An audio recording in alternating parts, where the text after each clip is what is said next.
दूसरे test match के 5वें दिन पहले अश्विन जडेजा ने अपनी कातिलाना फिरकी से बांग्लादेश को किया ध्वस्त, तो फिर जब 95 रनों के लक्ष्य का पीछा करते हुए 34 पर ही गिर गए भारत के 2 विकेट। कटने वाली थी भारत की नाक, तब यशस्वी के साथ मिलकर विराट और पंत ने भारत के संकट मोचन बनते हुए बांग्लादेश की उड़ा दी धज्जियां। तो आखिर कैसे भारतीय गेंदबाजों के तूफान में पल भर में हवा हो गई बांग्लादेश की क्रिकेट टीम? किस बल्लेबाज ने दिया कितने रनों का योगदान? कैसे 2-0 से टीम इंडिया ने जमाया इस T20 सीरीज में कब्जा?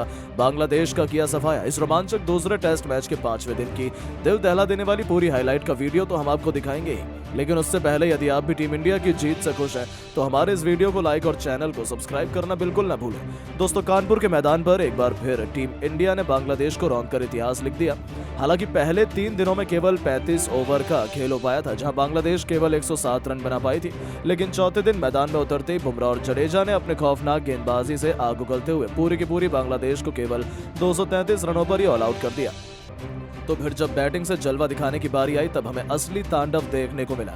जब मैदान में आते रोहित और यशस्वी ने रन नहीं बल्कि सीधा आग बरसाना शुरू कर दिया। उन्होंने बांग्लादेशी गेंदबाजों को फिर ऐसा धोया कि 3 ओवर में ही टीम इंडिया ने 50 रन ठोककर वो कारनामा कर दिया जो पिछले 180 सालों में कोई नहीं कर पाया। तो भले ही रोहित 3 छक्कों और 1 चौके की बदौलत केवल 23 रन बनाकर पवेलियन लौट गए, लेकिन यशस्वी का कोहराम जारी था।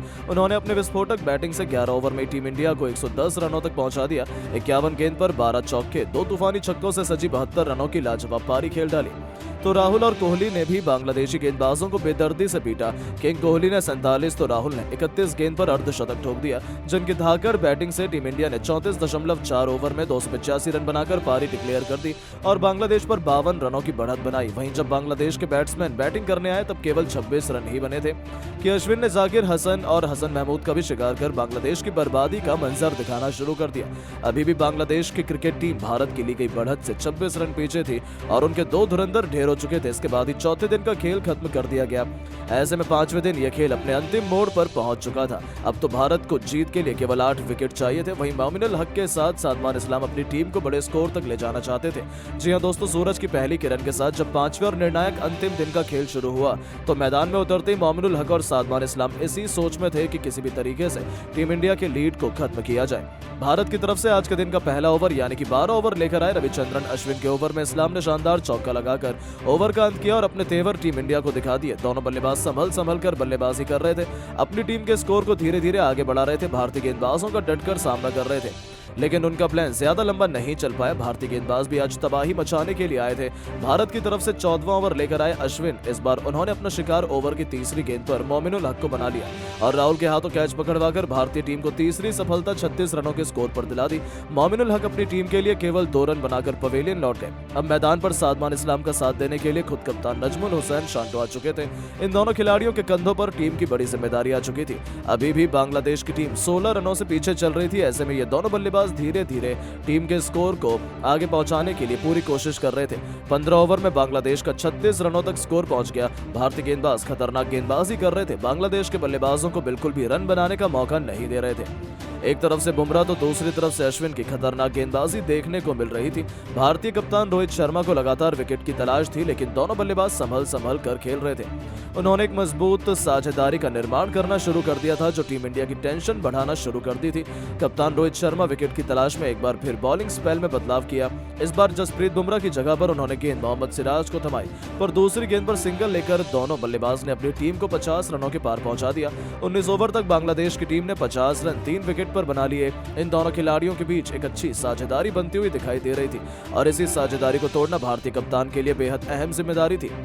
इसीलिए लगातार ओवर रोहित शर्मा अश्विन से करा रहे थे। विकेट निकालना टीम इंडिया के लिए बहुत मुश्किल हो रहा था। इस्लाम अपनी टीम के लिए तेजी से रन बना रहे थे। 20वां ओवर लेकर आए अश्विन ने ओवर की 5वीं गेंद पर इस्लाम ने शानदार चौका जड़कर अपनी टीम के स्कोर को तेजी से आगे बढ़ाया और बांग्लादेश यहां पर अब बढ़त बनाती हुई नजर आने लगी। भारत की तरफ से 22वां ओवर लेकर आए एक बार फिर अश्विन, लेकिन उनका स्वागत इस बार इस्लाम ने पहली गेंद पर शानदार चौका लगाकर किया। इसके बाद भी वो रुकने का नाम नहीं लिया। दूसरी गेंद को भी चौके में तब्दील कर दिया और अपनी टीम के स्कोर को रॉकेट की रफ्तार की तरह आगे बढ़ाने लगे। 22 ओवर में बांग्लादेश का स्कोर 3 विकेट पर 69 रनों तक पहुंच गया। 23वां ओवर लेकर आए सिराज का स्वागत भी इस्लाम ने चौके से कर टीम इंडिया की टेंशन बढ़ाना शुरू कर दी। सिराज के तो वो पीछे ही पड़ गए थे। 25वें ओवर में एक बार फिर सिराज को बेदर्दी से पिटाई करते हुए इस्लाम ने एक के बाद एक 2 खतरनाक चौके लगाए। उनके विस्फोटक बैटिंग का नतीजा हुआ कि 26 ओवर में बांग्लादेश ने 86 रन बना लिए थे।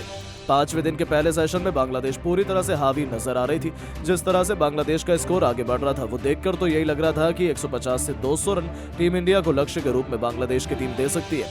लेकिन भारतीय गेंदबाजों के होते हुए बांग्लादेश का राज हो जाए ऐसा तो पॉसिबल ही नहीं है। तभी तो 28 ओवर में एक बार फिर से सर रविंद्र जडेजा का जादू सर चढ़कर बोलता है और इस खिलाड़ी ने अपनी फिरकी के जाल में बांग्लादेशी कप्तान नजमुल हुसैन शांटो को क्लीन बोल्ड कर बांग्लादेश को चौथा झटका दे दिया था। जहां संतो के तो पल्ले ही नहीं पड़ी गेंद कहां से आई और कहां से उनका विकेट उखाड़ कर चली गई। संतो इस मैच में 19 रन बना पाए तो हालांकि दूसरी तरफ से मैदान में डटकर बैटिंग करते हुए सादमान इस्लाम ने अपनी हाफ सेंचुरी पूरी कर ली थी। यह खिलाड़ी अकेले ही टीम इंडिया की नाक में दम किए हुए था, लेकिन अब बारी थी भारतीय गेंदबाजों के आक्रमण की। जहां उनकी 50 पूरी होते ही आकाशदीप के तूफान में यह खिलाड़ी अपने घुटने टेक बैठा। जहां यशस्वी जायसवाल ने उनका लाजवाब कैच लपककर सबसे बड़ी मछली को अपने जाल में फंसाया और बांग्लादेश को 5वां सबसे बड़ा झटका दे दिया था। जहां इस्लाम 50 रनों की खतरनाक पारी खेलकर पवेलियन लौट जा गए तो उनके आउट होने के बाद लिटन दास मैदान में खड़े भी नहीं हो पाए थे कि रविंद्र जडेजा ने उन्हें भी ऋषभ पंत के हाथों कैच आउट करवाकर बांग्लादेश के बैटिंग क्रम को पूरी तरीके से तहस नहस करके रख दिया।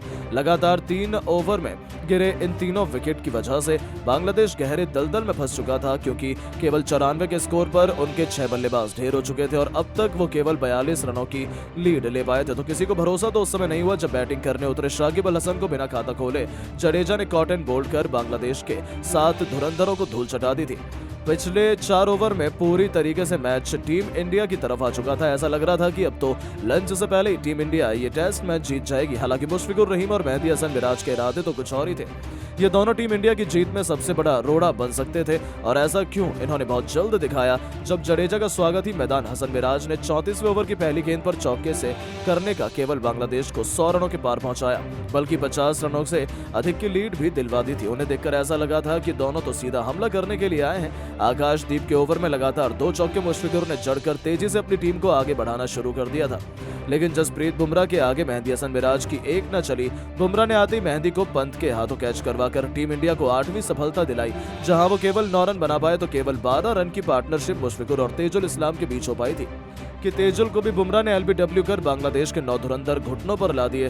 तो वहीं बांग्लादेश के आखिरी बल्लेबाज मुशफिकुर रहीम, जिन्होंने अपनी टीम के लिए अंत तक लड़ाई लड़ी, उन्हें भी क्लीन बोल्ड कर पूरी की पूरी बांग्लादेश को 146 रनों पर ऑल आउट कर दिया था। जहां मुशफिकुर 37 रन बनाकर पवेलियन लौटे और बांग्लादेश को 94 रनों की लीड भी दिला दी।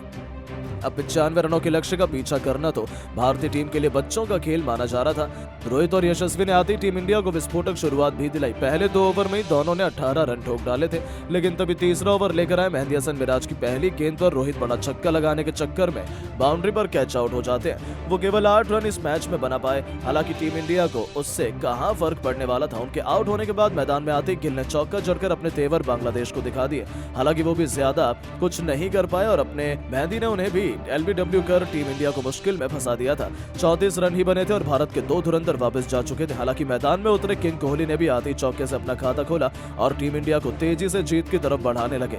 बांग्लादेश ने लड़ाई करने की भरपूर कोशिश की, लेकिन चुटकियों से भारतीय बल्लेबाजों ने इस 95 रनों के लक्ष्य हासिल कर न केवल दूसरे टेस्ट मैच को भी अपने नाम किया, बल्कि 2-0 से इस टेस्ट सीरीज में बांग्लादेश का सूपड़ा साफ कर उन्हें बता दिया कि दुनिया की नंबर 1 क्रिकेट टीम कौन है। लेकिन दोस्तों, अब आप टीम इंडिया की धमाकेदार जीत का सबसे बड़ा हीरो किसे मानते हैं? अपनी कीमती राय नीचे कमेंट करके जरूर बताएं और ऐसी शानदार खबरों के लिए चैनल को सब्सक्राइब जरूर करें। धन्यवाद।